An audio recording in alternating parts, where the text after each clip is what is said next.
नमस्कार. मी भगवंत कुलकर्णी. परखड सत्य यूट्यूब चॅनलमध्ये तुमचं सगळ्यांचं खूप स्वागत आहे. खरं म्हणजे आज मला थोडं बरं नव्हतं म्हणून 2-3 दिवस व्हिडिओ बनवले नाहीत.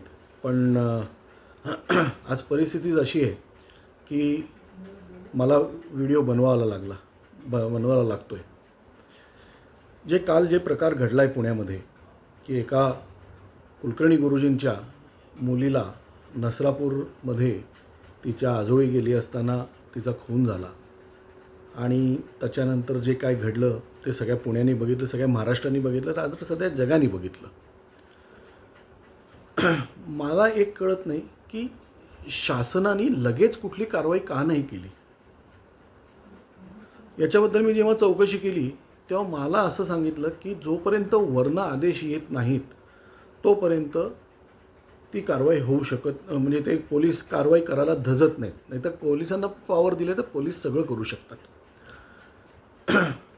याच्यामध्ये ती म्हणजे कारण का, तर ते जी ग्रहस्थ आहेत ते कांबळे म्हणून ग्रहस्थ आहेत आणि ते एका कॅटेगरीमधनं येतात काय, त्यामुळे त्यांच्याविरुद्ध ॲक्शन घेताना किती लोकांनी विचार केल्याशिवाय, राजकारणी विचार केल्याशिवाय पोलिसांना ते आदेश देऊ शकत नाहीत. उद्या काही घडलं तर पोलिसांना ते मानवाधिकार RTI हे ते सगळे खूप हे होतात, असं मला एका जाणकार नेत्याने सांगितलं. तर त्यामुळे पोलिसांनाही आपण किती दोष द्यायचा, काय द्यायचा, हा एक सगळ्यात महत्त्वाचा भाग आहे. पण ह्या अशा घटना होत राहतात. कोपर्डीचं प्रकरण झालं किंवा माझ्या माहितीप्रमाणे दर वर्षाला महाराष्ट्रामध्ये 7,000 बलात्काराच्या केसेस होतात आणि या 7,000 बलात्काराच्या केसेस यांचं काय होतं, ही लोक कुठे जातात. आता हे जे ग्रहस्थ आहेत ज्यांनी बलात्कार केला आहे, आणखीन ज्यांनी त्या मुलीचा खून केलेला आहे, कोण कांबळे नावाचे ग्रहस्थ आहेत, तर त्या माणसावर आधीच काही गुन्हे आहेत. मग पोलीस म्हणजे कायदा त्यांना सोडतो कसा. तसंच चाकणचा जो गुन्हेगार आहे, ज्या मुलाचा त्यांनी गळा कापला लैंगिक अत्याचार करून, काय तो 16 वर्षाचा आहे. आता त्याला अटक होणार, हे होणार, सगळं त्याला शिक्षा होणार, पण तो उद्या शिक्षा भोगून काय परत बाहेर येणार. म्हणजे हे बघा, हे जे ग्रहस्थ आहेत ज्यांनी हे केलेलं आहे, नराधम आहेत काय. ह्या माणसाचं वय 65 आहे, त्या मुलाचं वय 16 आहे. हे 65 म्हणजे सिनियर सिटीजन. म्हणजे आपण म्हणतो ना फाशी द्या किंवा हे करा, तुम्ही सिनियर सिटीजनला फाशी देऊ शकतात का, हा एक कायदा आहे.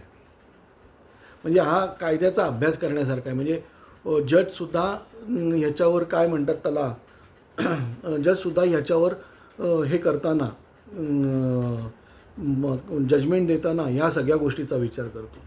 तसंच तो जो मुलगा आहे 16 वर्षाचा, तो सुद्धा काय म्हणतात त्याला, नाबालिक आहे, म्हणजे 18 वर्षाच्या खालचा आहे. त्यामुळे त्यालासुद्धा रिमांड होममध्ये टाकणार, मग काहीतरी 4-5 वर्ष शिक्षा होईल, तो बाहेर येणार आणि असेच परत कृत्य करणार वगैरे. पण आणि मग त्यावेळेस जेव्हा कुठे काय कृत्य करेल तो, त्यावेळेस की बाबा यांनी इतक्या वर्षापूर्वी चाकणला असं काहीतरी केलं होतं म्हणून हे सगळं बाहेर येणार. आपण कायदा बदलू का नाही शकत. कायद्यात अमेंडमेंट होतं ना. आज तुम्ही बघा की ह्याच्यामध्ये कोण मोठा नेता तिथे आला असेल तर ते फक्त सुनेत्रा पवार आल्या होत्या.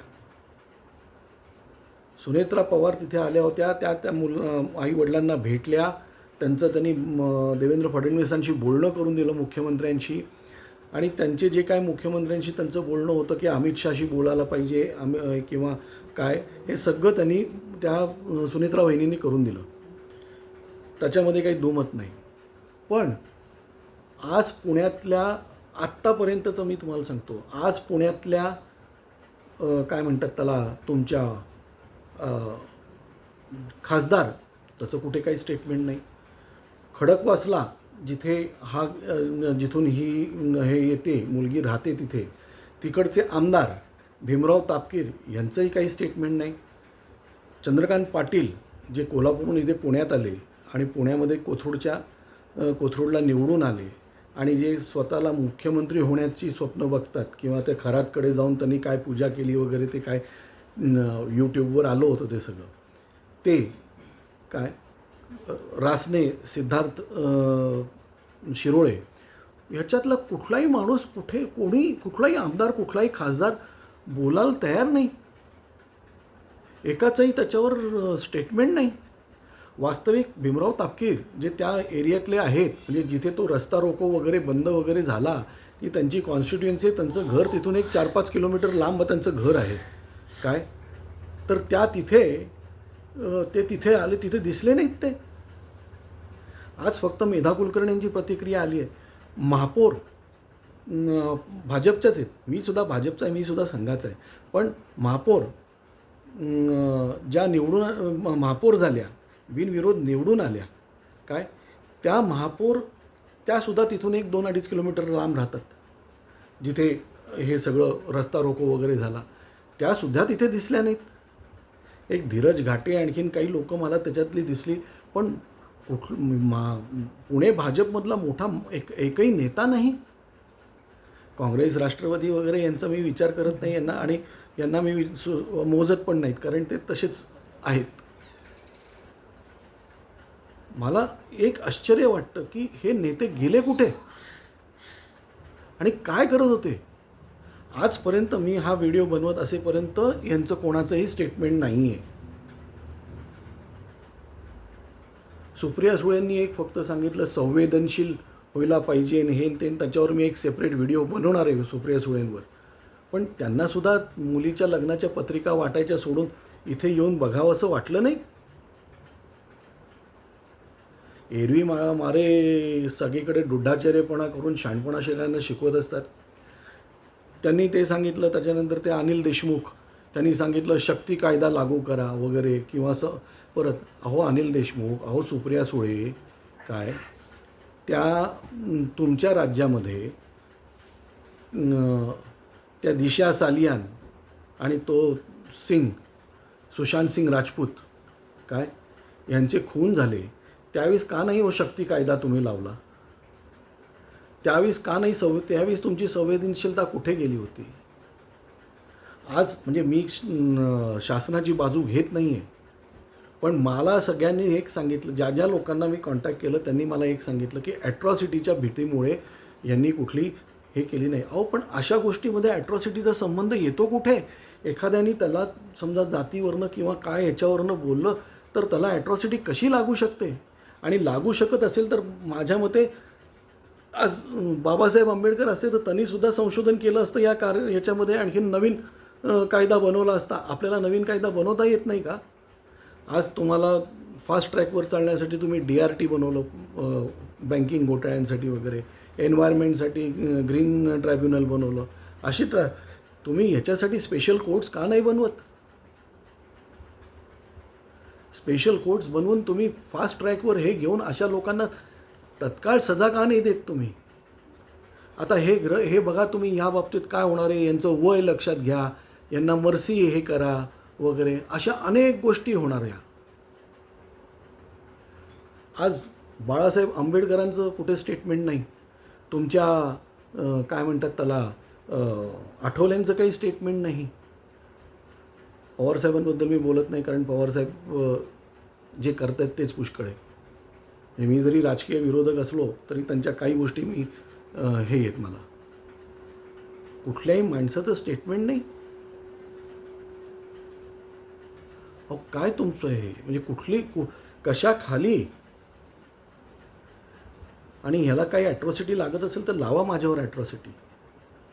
माझ्या मते प्रभाकर बोललेला आहे काहीतरी, मी प्रभाकरचा व्हिडिओ ऐकलेला नाही आहे, पण प्रभाकर असंच काहीतरी बोललेलं आहे. अशा नराधामांना तुम्ही हे करतात, सोडतात. त्या 16 वर्षाचा मुलगा, त्याला अशी अद्दल घडली पाहिजे की उर्वरित आयुष्य त्यांनी परत कुठल्या मुलाकडे किंवा मुलीकडे बघताना सुद्धा विचार करायला पाहिजे. ह्या लोकांना शिक्षा म्हणजे तुरुंग नाही. ह्या लोकांना शिक्षा म्हणजे अशा शिक्षा करायला पाहिजेत की कारगिलमध्ये यांना पाठवा, -20 डिग्री टेम्परेचरमध्ये, तिथे त्यांना कष्ट करायला लावा. 50 डिग्री टेम्परेचरमध्ये वाळवंटात पाठवा, कच्छमध्ये किंवा राजस्थानमध्ये, किंवा त्या ब्रह्मपुत्रेमध्ये गाळ उपसाला पाठवा. जेव्हा जीवाचा असा आकंत होईल ना, तेव्हा कुठे लोक सुधारतील. ठार मारणं किंवा फाशी देणं ठीक आहे, पण फाशी तुम्ही देणार आहात का? आजपर्यंत किती लोकांना फाशी दिली आहेत तुम्ही? एवढे 7,000 बलात्कार झाले, किती लोकांना फाशी दिली यांनी? फाशीची शिक्षा होऊन फाशीची शिक्षा होऊन मृत्यूची वाट बघत बसलेले ती येरवडामध्ये फुकट खातात भुईला भार. आणि मला ह्या नेत्यांचं आज एकही नेता बोललेला नाही आहे. आणि त्या मुलीच्या वडिलांचं मला हे आहे की कुठल्याही नेत्यांनी मला भेटायला येऊ नये. अगदी बरोबर आहे. मला देवेंद्र फडणवीसांना विचारायचं आहे, तुम्ही गृहमंत्री आहात फडणवीस साहेब,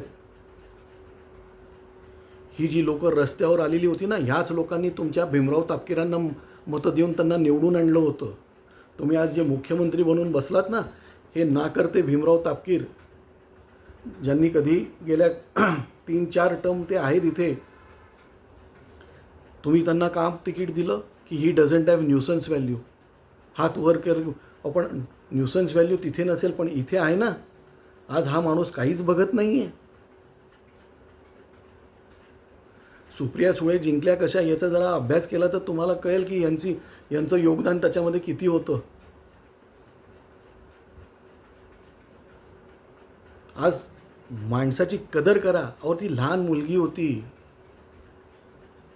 काय झालं असेल त्या आईवडिलांना.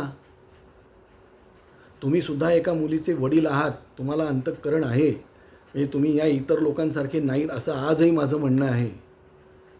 तुमच्या बायकोला विचारा त्याची रिॲक्शन काय आहे. अमृता फडणवीसांनी सांगावं त्यांची रिॲक्शन काय आहे म्हणून. तुम्ही तुमची रिॲक्शन सांगा. आणि मान्य आहे, डेमोक्रेसी आहे, कायदा आहे, सगळं आहे, पण तो कायदा फास्ट ट्रॅक करता येतो. हा शक्ती कायदा कुठले ते अनिल देशमुख म्हणत होते की ज्यांनी कधीच केले आणि सगळेच कायदे त्यांनी धाब्यावर बसवले. त्यांना फार वास्तविक बोलायचा अधिकार नाही अनिल देशमुखांना. पण आज तो कुठला शक्ती कायदा 21 दिवसात होत असेल तर आणा ना. पहिलं महाराष्ट्र होऊ देत नाही 21 दिवसात न्याय देणारं. आज 7 दिवस तुम्ही त्यांना पोलीस कोठडी दिली. पोलीस कोठडीमध्ये काय मारणार त्या माणसाला? कशाने मारणार त्या माणसाला? तो कोडगा आहे साहेब. ह्याच्यावर कुठला तरी आपल्याकडे बाईला एक खूप मोठी किंमत आहे. आपण मातृदेवो भव बघतो. आपण ह्या देवी सर्व भूतेषु लक्ष्मी रूपेण संस्थिता नमस्तस्यै नमस्तस्यै नमस्तस्यै नमो नमः. आपण लक्ष्मीचं रूप आहे, शक्तीचं रूप आहे.